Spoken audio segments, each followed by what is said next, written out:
Basman Jones, the multi-franchise podcast here to entertain you. My name is Lee, and I'm going to be waffling on about the recent series of Doctor Who, which is Series 2, and my thoughts on the series, and of course talk about the future. Before I begin, please be nice in the comments, s'il vous plaît, merci beaucoup, thank you. Let's get things started with the man, the myth, Ncuti Gatwa, aka 15. I feel sad that she has left, as she was in contention to overtake Jodie Whittaker as my favourite Doctor, but unfortunately rewrites, bad choices and behind the scenes nonsense put a stop to that, and that annoys me. Despite this mess, Ncuti did well. Before the mess, he was sitting and they were going in the right direction, and even to his stories claiming spots in the top 5 best Doctor Who episodes of all time, looks and story and the engine. I feel he's a talented actor who had all the material, but those writing choices were just not good. I can see she being tired, and who just said for him being open about the film and being tired. It's just sad that the whole thing with Disney kind of stopped his chances from staying for a third series. It's just sad that she's going to be remembered like this, as he deserves way better. I don't agree with these articles, and of course the rest of his entertainment podcast. Ncuti has done the best he can, and he's had some fantastic moments. Like, I still think he's had some fantastic moments in this series alone. The writing was a bit out of line in the last few episodes. I respect his decision, but even though I do feel maybe he was too famous for a role, I'm glad that she came and made history and brought a lot of goodness, because he is a legend. I just think he's going to be a Doctor that stands out for good reason, and I miss him, and I'll still say justice for 15. As you know, Valda Sefi was the main companion in this series. It was all about getting her character Belinda Chandra home, and this is a good arc, but what happens at the end is they did build up to her wanting to go home, but it just feels like it's not good. Like, it kind of isn't as memorable as maybe something like Dean Grogu becoming Dean John Fez, or Sabine Wren learn to control her forceness, Hunter being a dad figure. I just feel Belinda was unlucky here. It did feel a bit lazy. If she was given a better arc, she would have been close to Clara Oswald and Yasmin Khan, who are some of my favourite companions. I still think Belinda had some good traits, especially in my top 2 episodes, which I mentioned earlier. Russell, you need to improve your companion skills, because I'm missing the Catherine Tates, the Billie Pipers, the Freeman Adjuman. I'm not seeing them now. What have you done, man? That saying, I think Valda did a great job with what she was given. She was a star. I'm hoping that she gets a lot of goodness in the future, because she's one to watch. Millie Gibson, who is playing Iron Heron in the Four Stamps at this moment in time, was on track to do well as Ruby Sunday after a phenomenal performance in Look at Day. Despite the fact that, even though I am a bit of a critic towards Wishwell, and I still think Millie was done well there, she was let down in the last episode. This is going to be a theme, so apologies, Russell fans. It needs to be said, because if he doesn't stop making these mistakes, then I know what's going to happen in the next few years, and it's not going to look good for the show, and I don't want that. I feel May's performance in Look at Day was phenomenal. She's not the only one, which I'll mention in a bit. She surprisingly did a lot better than I thought, and of course Look at Day did a lot better in my episode rankings as a whole. I love She's and Rada's chemistry in this series, as this was one of the series' strengths, and probably one of RTD's best as well. Together they had some major standout scenes, like when the Doctor comes Belinda in her early adventures. Those are moments. The scenes after defeating the villains in reality are not what Doctor Who should be about. Why do I prefer opposing tribes working together to save Mandalore in the Return? Still a good episode, and I still think it's underrated. I do think they need to go back to the RTG1 visual format, as that worked. And I'll tell you one thing, Doomsday is still doing well for me. Yay to Dave Tennant and Billie Piper! They weren't perfect, but it made more sense than what we've had in the last few years. Conrad Clark was brilliant in Look at Day, thank you John Howking. He was messed around in the finale, and I think Conrad deserved a better fate than what he had. However, the Ranis had potential and they were wimped out. And when I mean wimped out, they were properly wimped out and absolutely wasted.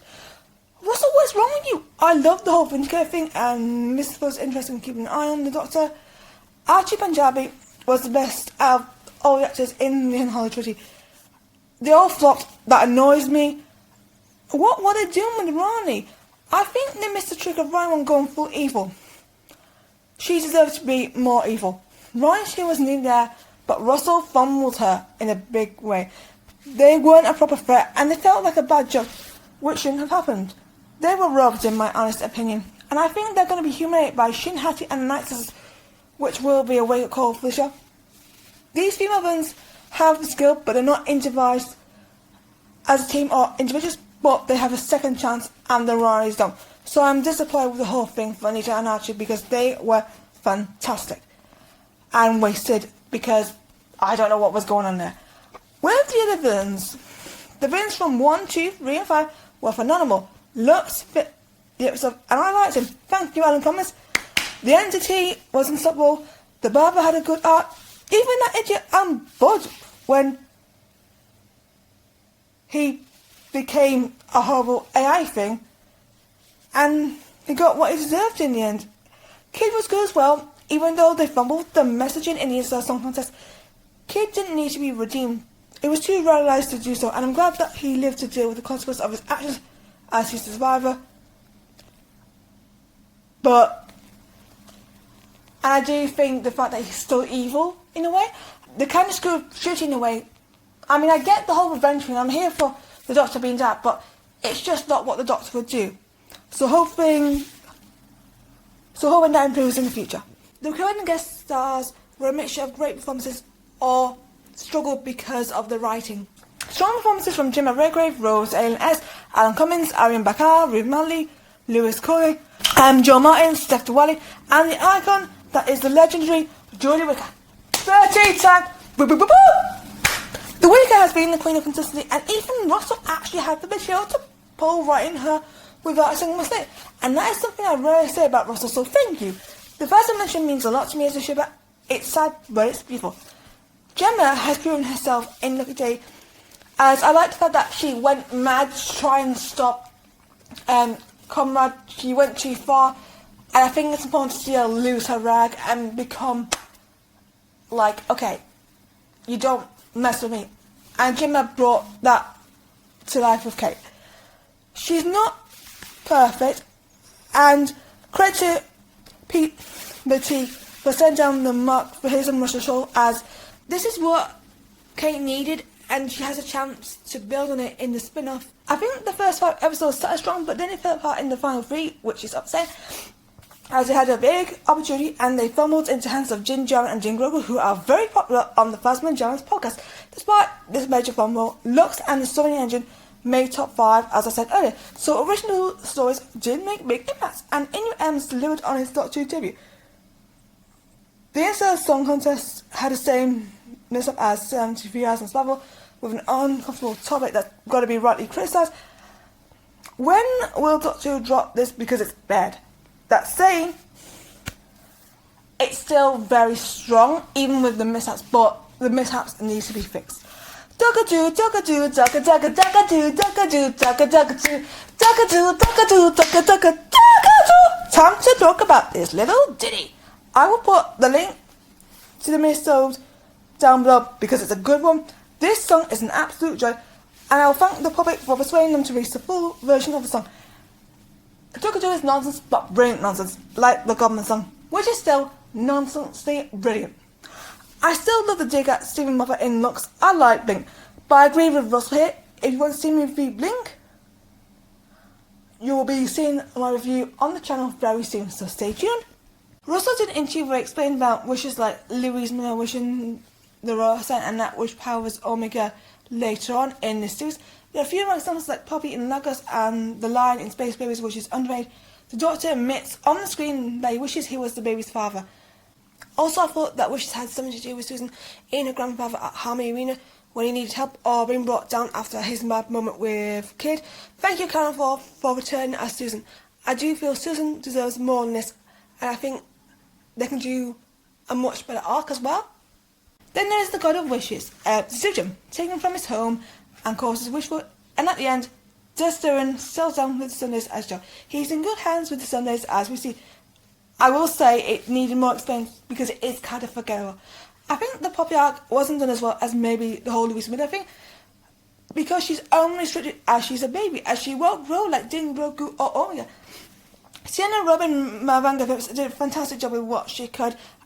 I do think that's down to the fact that we won't be seeing much of Poppy, and that's why it doesn't work for me, unfortunately. If she wasn't used as much, I don't think she would be in this situation and she would have had a better chance of succeeding. But I don't think a certain group of 6 characters succeeding with the arcs kind of helped. But they had stronger writers, if I'm honest. But yeah, people will get overshadowed. Like I say, Poppy is a talent. Yeah, she was just forgotten because lack of storyline. So if you're doing a baby arc, add more. Make them more like KB or Fern or Ding Drogo, for instance. Let them have a story. Speaking of representation, I love that we had a non-white TARDIS team, and even though there were fumbles at the end, as I was angered on how they've been written, because it's just not right, better material is needed. Ryan Sinclair and Yasmin Khan and Bill Potts say otherwise, as they've shown the show can do it well. Yasmin Finney was robbed as Rose Noble and deserves better material, as I don't think she's been used to what she can be, and she's just there, which isn't a good move for diversity, as she shouldn't be used just to be there. You shouldn't be used to be a token. You need an arc. Like, I remember Queen Carter as KB early on in the year. She had an interesting story arc, which still stands out, and she felt not only representative, but she felt like a character because she had the stuff needed. Russell needs to give Yasmin something to make her stand out, as when you look at the characters that are in the Black community, and then when they have the stuff needed to succeed, they become memorable. I don't want to give up on Rose, but I don't have high hopes on how she'll get out of space and be made more memorable than just being used as a token. They're not tokens, they're individual characters that need something special to stand out. Don't use them as tokens. Let your diverse characters be heroes, guys. This party was one of the diverse things they got right. It was important to see what they experienced in real life, because it is sad, but they made me feel they deserve as much attention as they were given in Wishful. I would love to see them have more action like KB and Skanku, as she has obviously orcs in the head, and she had an accident that caused this, and she still struggles. And you see in Zero Friends again, when they're stuck on Lenupa, she kind of can't move because her orcs are frozen, so it is a disability, and Wim steps up to save her, and then she comes back and nearly ends up sacrificing herself to save her home planet at Anne. She was amazing, and she's still alive. Bring KB back, guys, because she's amazing. KB definitely had moments where she was vulnerable, but she rose to the occasion. Like Rosen Ennis as Liz, she had vulnerable moments, and she was good as well. Lux got it with racism, but the story is how diverse the story engine was, with the exception of Anita Dobson. Lux got it right with racism, but the major breakthrough was how diverse the story engine was, with the exception of the Belinda flashback in the hospital. Most of the cast is black. There's a black writer and director, as I've already said in the past. I love the story. All the cast were amazing. This sets the standard for diversity going forward. Be like in your elements. I do feel Russell isn't doing women justice, and that annoys me, as none of the females are memorable enough. Explains why Sai Ventress is my favourite character of the year in terms of females, because she had the reign she needed to elevate her story, and the Doctor Who girls had writing that just didn't do them justice. Russell is capable and yet made mad decisions, and as a woman who's seen other shows deliver, like I will see with Ahsoka next year, I feel that Doctor Who is downgrading, as the women deserve way better, and one of the reasons why we need a new show, because I want to see women better written. Let them be better. I do have an argument on nostalgia in Doctor Who. And I agree with Margate's partial on this. I think it worked for the 60th and certain characters return, like, of course, who I'm going to explain very soon. However, unlike shows like Stuck Series 2 or more show, it's kind of ruined the show and people are starting to get tired of this, including me. And what's worse, I feel both shows next year will do better and be handled better. Especially with Ahsoka, who I feel will do way better than Series 1. I still love Time to Fly and Shower. They were the hits of the series. Doctor Who, either get rid of the nostalgia or try and improve. I feel Russell's problem, and I think you might agree with me, is that he throws things out there and he never answers them and is focusing on the reaction from the fans. And unfortunately, based on what I know King Dave Filoni would do, it kind of worries me for the future of Doctor Who. Dave loves Star Wars like Russell does with Doctor Who, but to add a bit of ego here, Dave is George Lucas' project and he throws it out in a well-explained way. I think Russell needs to go back to his previous era, like I said, because yes, it works a lot better. Let's talk Billie Piper quickly. We don't know if she's a doctor yet, as once again, it seems to be all about nostalgia, which is Who's issue. Billie as Rose isn't popular with me, however she is popular. She got me into the show alongside David Tennant back in 2006, and if you want to see more about that, you'll have to wait next year, as Lee has something very special planned, as it's 20 years since I started Doctor Who, so stay tuned for that. What they're doing isn't getting me hyped, but without having confirmed as a doctor, I'm worried. Finally, there is some good news. RTG is going to get a chance to redeem himself with the Christmas special in 2026. We don't know if it will be his last episode or not, but he's going to have the chance to show what he can do with a good story. I hope the show gets better as well, whoever is in charge after 2026. Plus, we have the war between Land Sea with Russell and Pete writing it. I can see some potential with certain characters.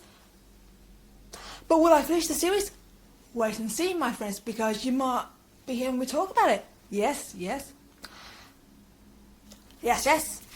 What did you think about Series 2? You can comment down below or at Festival 2 on social media.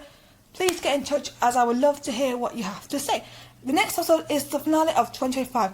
Kriana Crowder, Ncuti Gatwa, Nika Futman, Corey Byrne, Sam Witwer, Penny Pascal, Grogu and Rosario Dawson headline a review of the year and of course a preview for next year. Thank you for listening and I'll see you next time. Goodbye everyone. Thank you for listening to the podcast. Subscribe to Fasman Jarens and stay tuned for more podcasts. See ya!